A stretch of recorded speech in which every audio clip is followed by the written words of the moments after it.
The Grand Opera House was a labyrinthine structure filled with dark, winding corridors, hidden passages, and cavernous rooms. The air was thick with the scent of mildew and decay, and the flickering gaslights cast eerie shadows on the cracked walls. The main stage, once the centerpiece of the theater, was now a desolate space, its velvet curtains moth-eaten and stained. Below the stage lay the catacombs, a network of damp, foreboding tunnels where few dared to venture. It was a stormy night when Evelyn first arrived at the Grand Opera House. Lightning cracked the sky, illuminating the crumbling facade of the building as she stood at the entrance, clutching her coat against the biting wind. As she stepped inside, the heavy doors creaked shut behind her with a menacing thud. Henry Forsyth was waiting for her in the dimly lit foyer. His piercing blue eyes seemed to see straight through her as he welcomed her with a nod. "You must be Evelyn. Come, we have much to prepare for." The rehearsals were grueling, the atmosphere oppressive. Evelyn often felt as though unseen eyes were watching her every move. Whispers echoed through the empty halls, and she would occasionally catch glimpses of a shadowy figure lurking in the corners of her vision. Henry seemed unfazed by the strange occurrences, his focus solely on the music and the performance. As the days went by, Evelyn's unease grew. One night, as she practiced her aria alone on the stage, the gaslights flickered and went out, plunging the theater into darkness. Heart-pounding, she heard a soft, melodic voice singing along with her. It was hauntingly beautiful yet filled with an unspeakable sorrow. "Who's there?" she called out, her voice trembling.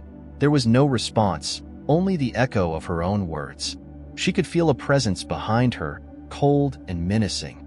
Turning slowly, she was met with the sight of the phantom. His mask was a twisted, grotesque parody of a human face, and his eyes burned with an unnatural fire.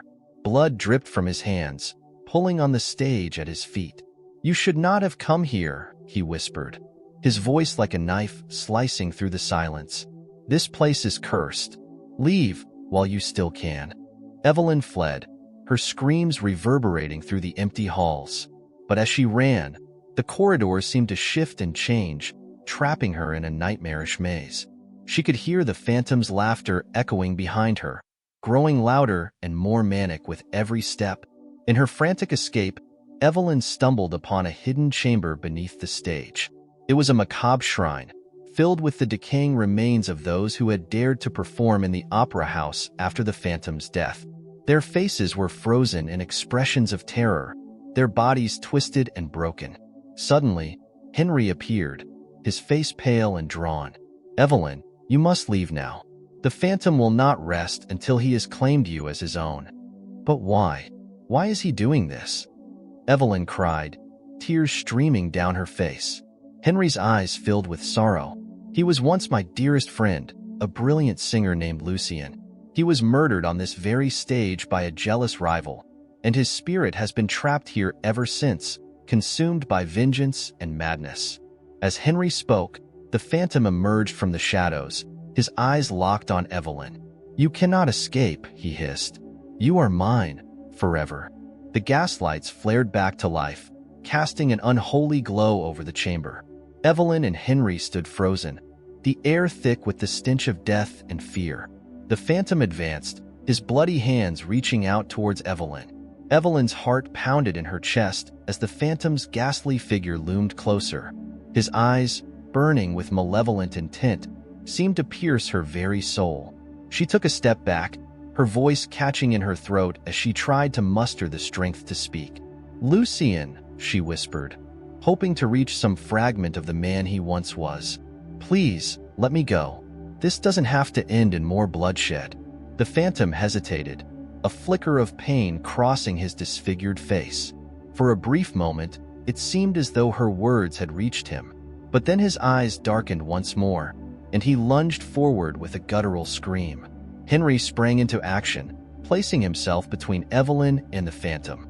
"Run, Evelyn. Get out of here now." Evelyn turned and fled, her footsteps echoing through the labyrinthine corridors. Behind her, she could hear the sounds of a fierce struggle as Henry fought to keep the phantom at bay.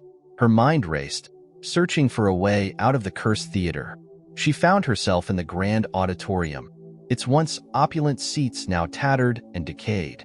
The chandeliers above creaked ominously, swaying as if moved by an unseen force.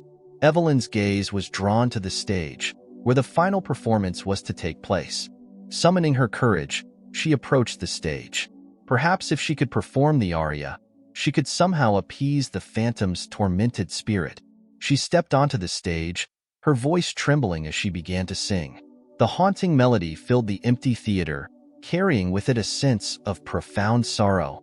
Evelyn poured her heart into the song, her voice rising and falling with the tragic tale it told. As she sang, the shadows seemed to recede, and the oppressive atmosphere lightened. But the phantom was not so easily placated. He appeared on the stage, his face contorted with rage. "You think you can free me with a song?" he spat, advancing on Evelyn with murderous intent. Before he could reach her, a blinding light enveloped the stage. Evelyn shielded her eyes, her song faltering. When she looked again, she saw a spectral figure standing between her and the phantom.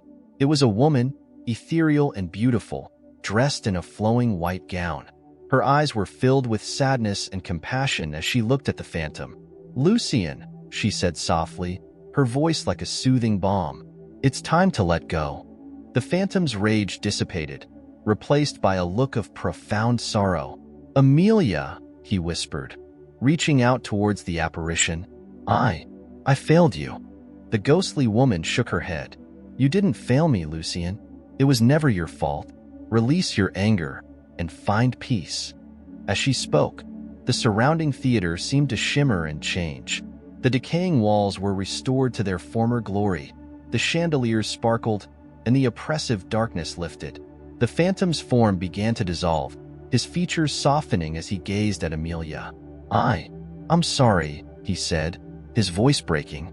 "I didn't mean for any of this to happen." Amelia smiled sadly.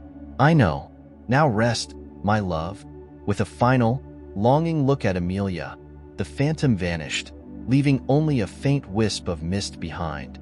The theater was silent, save for the gentle hum of the restored gaslights. Evelyn collapsed to her knees, overwhelmed by the events that had transpired. Henry appeared at her side, his face bruised and bloodied but alive. He helped her to her feet, his eyes filled with gratitude. "Thank you, Evelyn," he said quietly. "You've freed us all." As they made their way out of the theater, the sun began to rise, casting a warm glow over the once ominous building. The curse had been lifted, and the Grand Opera House was finally at peace. But as they walked away, a faint, eerie melody could still be heard drifting from the depths of the theater. The legend of the phantom would live on, a chilling reminder of the darkness that once haunted the Grand Opera House. Evelyn and Henry stepped out into the fresh morning air, the light of dawn washing away the terror of the night. The Grand Opera House stood behind them, no longer a looming figure of dread, but a historical monument finally at peace. As they walked away, the eerie melody that trailed after them faded into the city's morning bustle. Days passed, and the story of the haunted opera house became a tale of redemption. Evelyn's bravery and Henry's sacrifice were celebrated, and plans were made to restore the opera house to its former glory. Yet, both Evelyn and Henry knew that the legend of the phantom would never truly be forgotten. Several months later, on the night of the grand reopening, the opera house was filled with people eager to witness its revival. The stage was set for a grand performance, and Evelyn had been invited to sing the very aria that had once held such dark power. Dressed in a resplendent gown, Evelyn stood backstage, feeling a mix of anticipation and unease. The memory of the phantom and the events of that fateful night were still fresh in her mind. She took a deep breath and stepped onto the stage, greeted by the thunderous applause of the audience. As she began to sing, her voice soared through the theater, captivating everyone present. The aria, once tainted by sorrow and death, now brought a sense of hope and renewal. The audience was spellbound, their eyes fixed on Evelyn as she poured her heart into the performance. But as she reached the climax of the aria, the lights flickered. For a brief, chilling moment, the theater was plunged into darkness. The audience gasped, and a sense of dread filled the air. Evelyn's heart pounded as she struggled to maintain her composure. Suddenly, a familiar, haunting voice echoed through the theater, singing along with her. The melody was beautiful yet filled with an otherworldly sorrow. Evelyn's blood ran cold as she realized the voice was unmistakably that of the phantom. She continued to sing, her voice unwavering, as she felt a presence beside her.